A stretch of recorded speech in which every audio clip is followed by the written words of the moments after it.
GEMO, com o título A Implicação da Família na Psicoterapia de Adolescentes em Situação de Risco. Primeiramente, eu queria agradecer. Eu acho que são uns 15, 20 minutos, né, de depois. Eu queria agradecer primeiro a professora Sônia por estar me dando a oportunidade de trabalhar junto com ela e me incentivando a desenvolver o conhecimento na área de terapia familiar e ter me apoiado nesse tema. Agradeço também aos professores que aceitaram o convite para a minha banca, aos colegas, em especial a Kátia e a Tati, que estão sempre comigo, tá? E a Vera, que está aqui, que é da nossa turma de formatura. E as gurias que aceitaram também o convite para vir. Então, o meu trabalho é intitulado Implicação da Família na Psicoterapia de Adolescentes em Situação de Luto. Na introdução, eu citei algumas coisas da autora Kübler-Ross, Elizabeth Kübler-Ross, que ela começou com um trabalho bem interessante a respeito da morte e do processo de morrer. E ela cita algumas questões a respeito de distanciamento da família nesse processo. Isso é uma questão histórica. Também citei duas autoras, McGoldrick e Walsh, que são bem conhecidas na terapia familiar, quando elas falam a respeito da morte também, já que elas publicaram um trabalho a respeito disso. Então elas falam a respeito, nesse livro, Perdas na Família, elas falam a respeito de métodos que podem ajudar a família a superar as perdas. Elas citam também a questão de uma pouca ênfase na terapia familiar em relação às perdas. Elas citam que tem muita coisa a respeito da terapia individual. Há uma díade entre terapeuta e cliente, paciente. Isso é muito vasto, porém na área de terapia familiar é muito escasso, por isso também isso me chamou a atenção. No meu tema tem a questão dos adolescentes, em vista da fase de desenvolvimento que eles estão passando, em vista da fragilidade que muitas vezes eles estão submersos, em vista de busca de identidade, distanciamento da família, eles estão fazendo outras escolhas, e a morte, ela tem uma participação muito forte nessa fase do desenvolvimento. Então, numa família em que existe perda e existe adolescentes, é necessário ter muitos cuidados. Meu objetivo geral, verificar na literatura científica da área da saúde e das humanas as implicações da família na psicoterapia de adolescentes em processo de luto. E especificando isso, eu pretendo compreender os efeitos da ausência e presença da família na terapia de adolescentes em luto, suscitar interesse acadêmico pela psicoterapia em processos de luto, e investigar na literatura científica a possibilidade de a terapia ser uma ferramenta para o fortalecimento de laços afetivos e reorganizador de relações no luto, em vista das questões que as famílias passam com os adolescentes nessa fase. Na revisão de literatura, tem alguns temas importantes que as autoras tratam. Só que antes de falar a respeito da morte no luto, é preciso salientar os tipos de perda que existem, que são vários. Existe perda de trabalho, existe, por exemplo, o nascimento de um filho que seja deficiente. Até eu estava lendo a respeito de um outro autor que fala a respeito das perdas. Uma pessoa que tem algum membro amputado, isso também é uma perda que precisa ser elaborada. Aqui no trabalho eu estou focando na questão da morte, perda pela morte.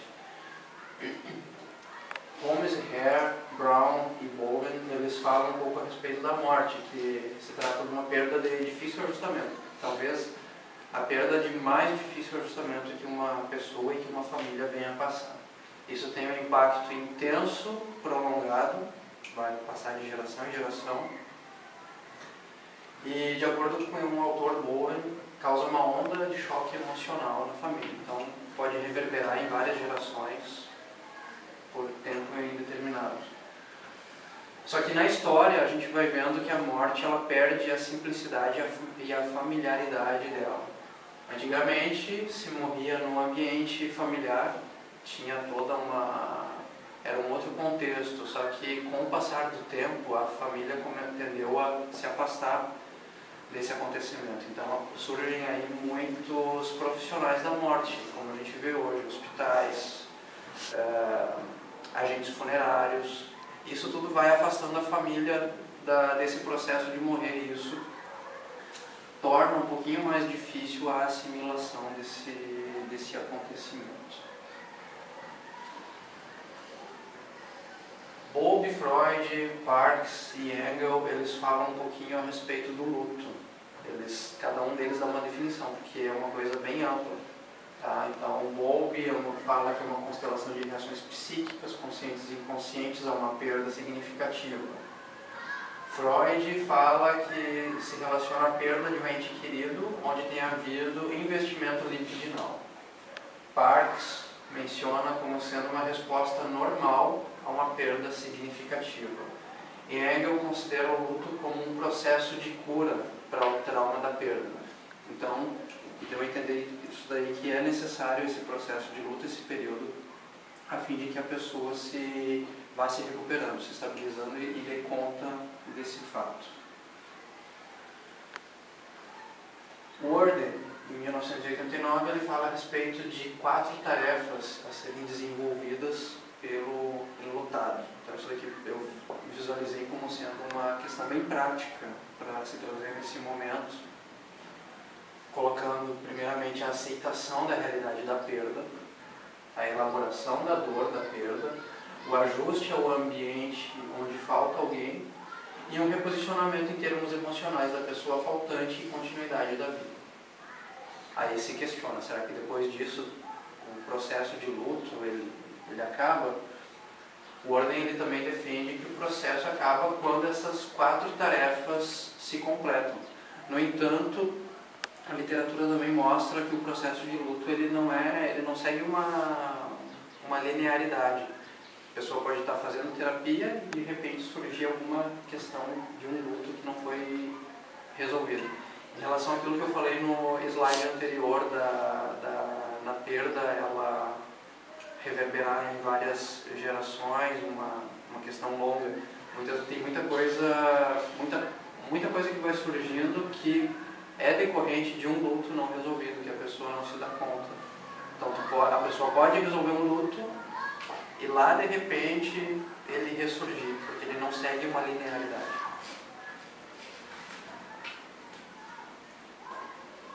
O adolescente, a família e o luto. E aqui eu coloquei o adolescente versus a morte, que é uma relação peculiar. Ele está aqui em busca de identidade.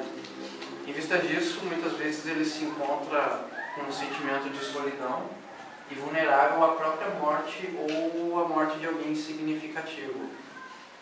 Quer seja pai, mãe, um parente ou até mesmo um amigo ou alguém com quem ele se identifique. É bem característico que os adolescentes eles se afastem um pouco da família na época nessa fase de adolescência, e eles vão começar a se identificar com alguém. Então se ele perde, por exemplo, essa pessoa significativa, também é uma questão passível de luto. Também nessa fase tem a questão aí que a gente sempre estuda a respeito da perda do corpo infantil e as transformações fisiológicas que os adolescentes passam, a perda dos pais da infância, do papel infantil, como foi escrito por Albert Stury e Nobel. Então, tudo isso já deixa o adolescente bem fragilizado. Então, a questão da morte, quando chega nessa fase, ela pode ocasionar várias dificuldades para o adolescente. Se não me engano, eu falo mais adiante. Bowlby afirma que o adolescente manifesta o luto. Tá? Então, como qualquer outra pessoa que tenha um vínculo afetivo, ele vai demonstrar o luto. De acordo com esse autor, o luto dos adolescentes é influenciado pelo conhecimento que os mesmos têm dessa morte, da causa, como ocorreu. Então, o fato de como isso é anunciado para eles é importante. É bom que o adolescente tenha conhecimento a respeito de como se deu. Só que são necessários aqui cuidados que garantam um bom desenvolvimento dele. Muitas vezes o adolescente ele não quer falar a respeito daquela perda, ou ele usa outros meios para demonstrar essa dor que ele sente.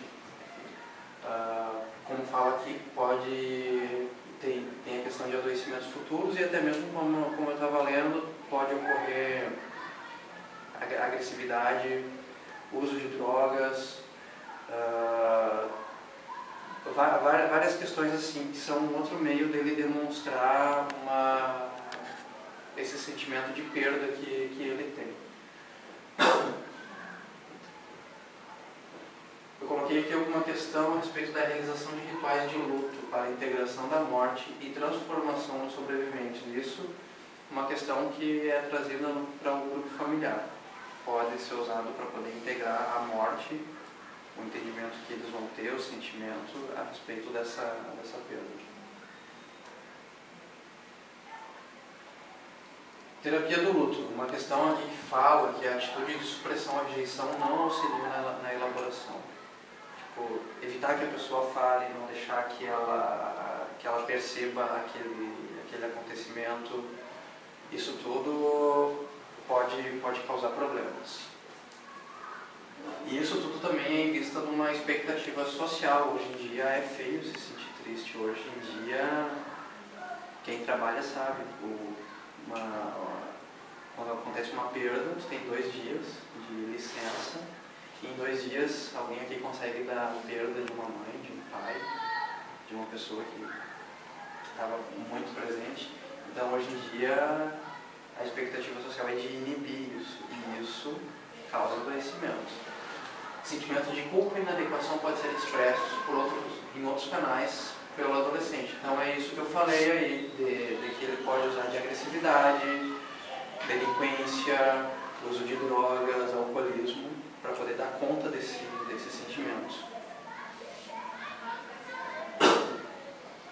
Outro autor aqui, o Ward, preconiza a terapia do luto como um meio de identificar e resolver os conflitos da perda. Então isso para dentro do setting terapêutico, um espaço que se permita que a pessoa fique de luto, que ela mostre os sentimentos que ela tem. Já que fora, na sociedade, a sociedade não permite isso. Então a terapia do luto é um meio para se identificar lutos não resolvidos e poder trabalhar isso. Uma questão importante para o terapeuta é o manejo das resistências, já que ele vai estar tratando com uma questão extremamente delicada. A pessoa pode querer fugir daquele assunto, pode querer deixar de lado, e o terapeuta ele vai ter que tentar focar nessa questão, a fim de poder trabalhar. Porque o paciente ele pode resistir a querer falar da perda de alguém que foi significativo. Também eu estava vendo uma outra pesquisa que eu achei interessante, que eu coloquei nesse projeto, que é a respeito da terapia do luto como uma ferramenta paliativa. Então essa foi uma pesquisa feita com pacientes que eram internados em estado terminal.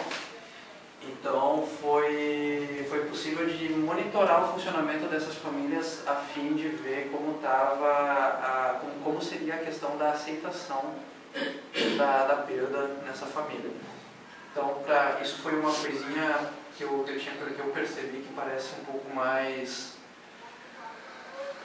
cognitiva, comportamental, não sei se seria isso. Eles usam muito uma classificação das famílias. Eles começam a observar, eles começam a mapear essa família durante o tempo que eles estão com o paciente internado, ali, com o familiar internado. E através dessa triagem eles classificam as famílias em famílias que sejam funcionais, disfuncionais ou famílias medianas. Então eles podem perceber como vai ser a reação delas à perda e podem intervir com uma terapia de luto. Eles dizem que as famílias funcionais elas não necessitam de terapia de luto pelo fato de que eles têm um bom entendimento a respeito do que está acontecendo, eles têm bons canais de comunicação, os membros da família se sentem abertos a poder compartilhar os sentimentos. Já as famílias medianas, eu não lembro como eles falam o termo, ou as famílias disfuncionais, elas têm um pouco mais de dificuldade para se comunicar, então eles têm mais facilidade em se retrair, não querer falar sobre o assunto, e isso pode causar psicossomatizações, tá? Então, pode causar uma desestrutura na família. Então, nesses casos aí, os terapeutas que fizeram essa pesquisa começavam a intervir a fim de poder dar auxílio para eles. Colombo cita que o terapeuta deve possuir recursos para dar conta da demanda. Então, o terapeuta ele vai precisar ter conhecimento da causa, ele vai precisar conhecer a literatura, ele vai precisar manejar os próprios sentimentos e ajudar a manejar os sentimentos das pessoas que estiverem sendo atendidas. O autor Warren ele se refere à habilidade do terapeuta em tolerar o material afetivo que o paciente vai trazer, porque às vezes tem tanta coisa guardada ali, tanta coisa reprimida, que o terapeuta ele vai ter que usar de muita cautela, muita paciência, delicadeza no tratar desse assunto e tolerar esse material afetivo que vai vir do paciente. Para essa pesquisa, vou usar um método de revisão sistemática.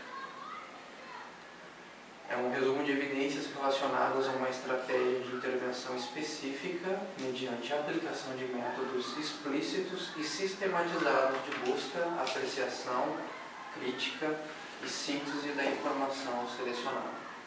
Eu brinco que é a coisa obsessiva do obsessivo do obsessivo. Então, para ser bem detalhado, para poder focar nessa pesquisa, para não ter viés. Para isso, eu preciso me basear em alguns parâmetros.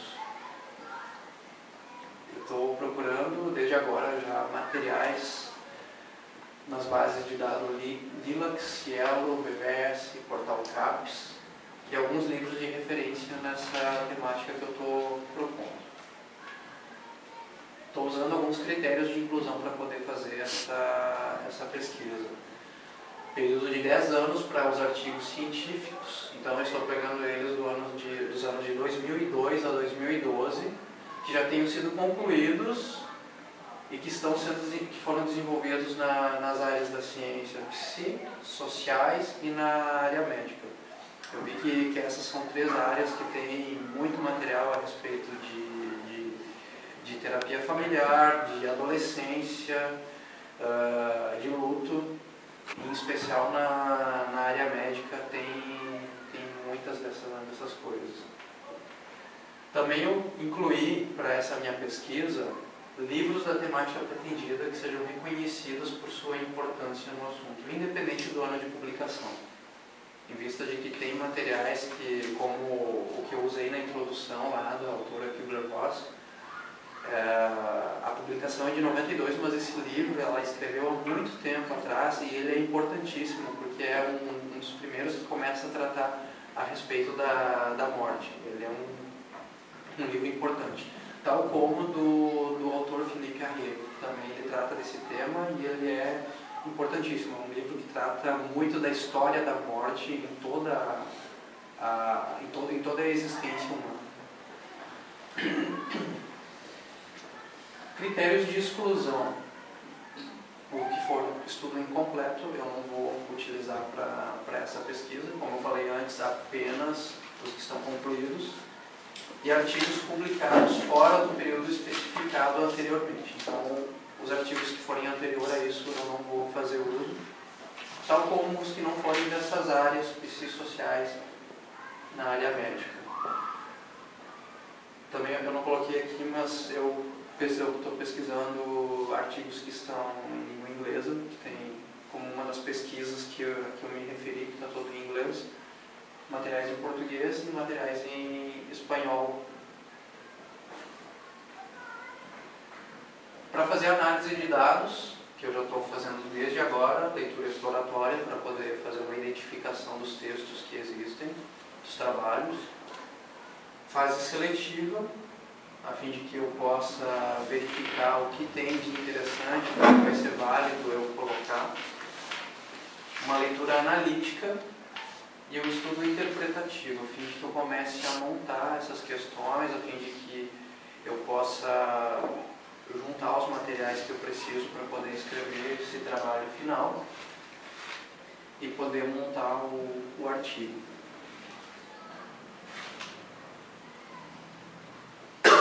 Meu orçamento, valores que são aproximados, R$150 para serviços de impressão, mais ou menos R$100 para as questões ortográficas e encadernação. E aqui as referências que eu usei para preparar aqui esse slide que estão no meu trabalho. Acredito que seja isso. Pode relaxar. Meu café esfriou. Foi um fôlego só. E agora? Respira agora. Senta. Toma água. E agora? Relaxa. Aí agora? A gente não Eu acho que a Lívia lembrou, se quiser fazer as duas colocações. Acho que a gente tem um tempo para você se a gente quisesse tirar todo esse tempo. Aí vamos ter, acho que no jogo, mas que é o mais de fora, normalmente a gente convidou o mais de fora primeiro, você fala, depois pode perguntar, gente, como eu já tinha participado um pouco do pré-projeto, eu me sinto um pouco também.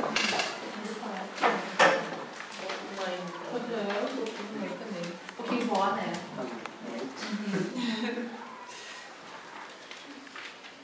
Te agradeço o convite, né, Diego? Principalmente porque, para mim, é uma oportunidade de aprender, né? Com algo que tu deste, com material para aprender de contato, né? Então, eu acho... gosto de participar desses espaços. Né? Para poder estar revendo as coisas também, vendo coisas que daqui a pouco eu não estou tão familiarizado, né? E pelo conhecimento, pelo convidado, tu achar que eu tenho a contribuir para o teu trabalho.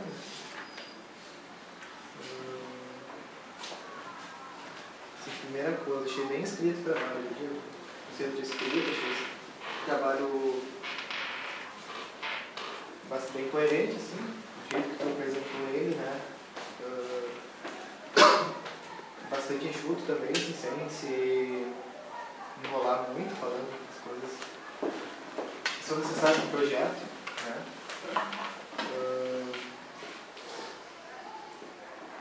O jeito de escrita também, escrita correta, bom de ler, né? Tranquilo de ler, não é difícil. Uma reivindicatura, né? O professor um semestre só, não escreveu muito naquele semestre. Toda essa parte. Mas agora eu pude ver assim, um trabalho que concluído, pelo menos um projeto concluído, e aí eu achei interessante, assim, ver que tu tem uma facilidade, achei, no final de escrita, né, de se expressar, dizer o que tu quer. As minhas pontuações vão ser muito mais sugestões, se tu quiser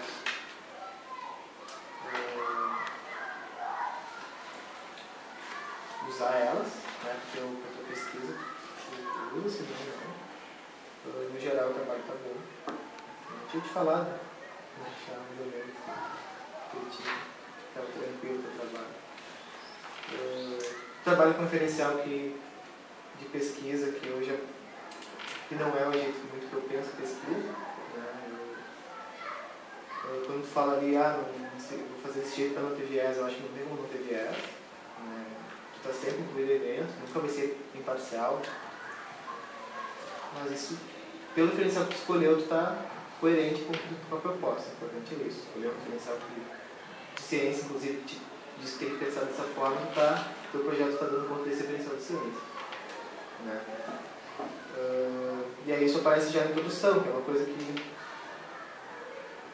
eu senti falta, assim, de entender um pouco da onde surge esse tema,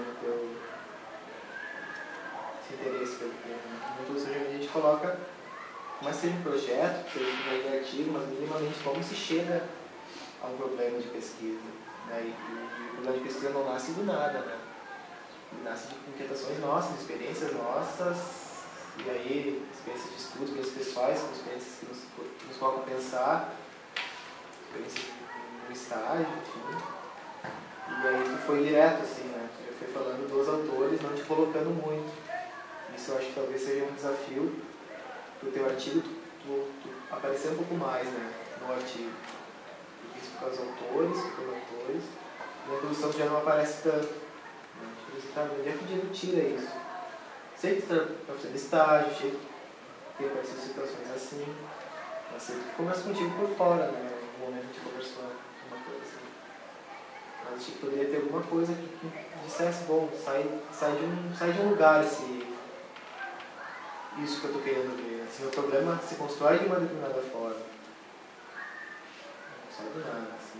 Os autores falando, eu fui lá, achei bonito e vou fazer.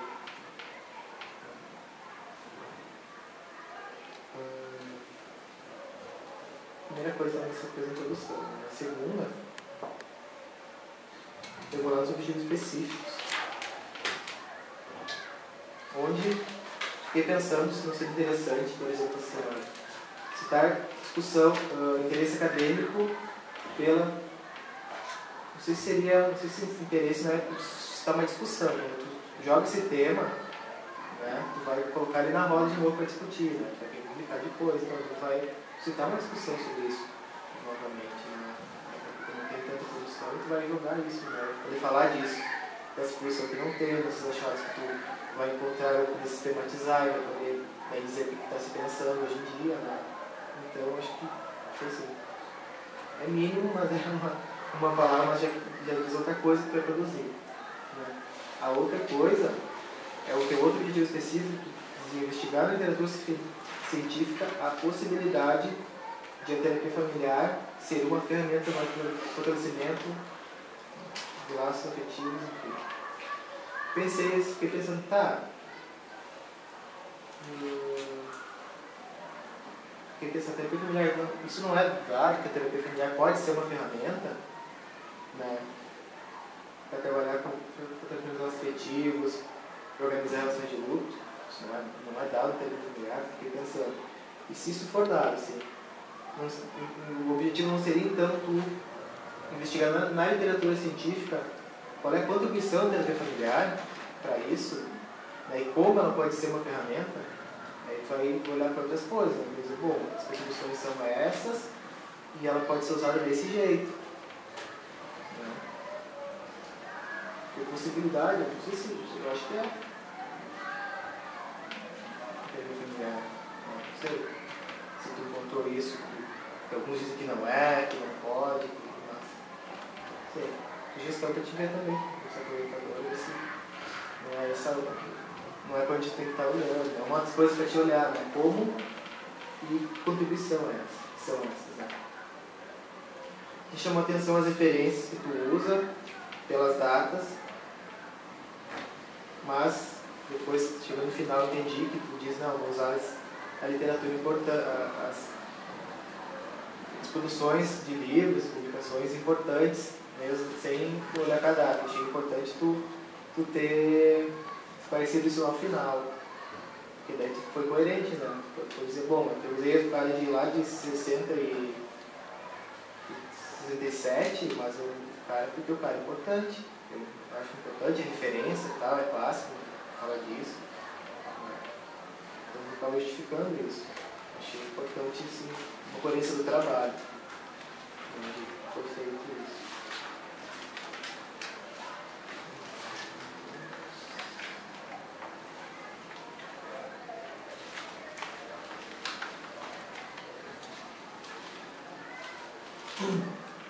Tem lá para análise de dados, lá no final, lá no 7 já.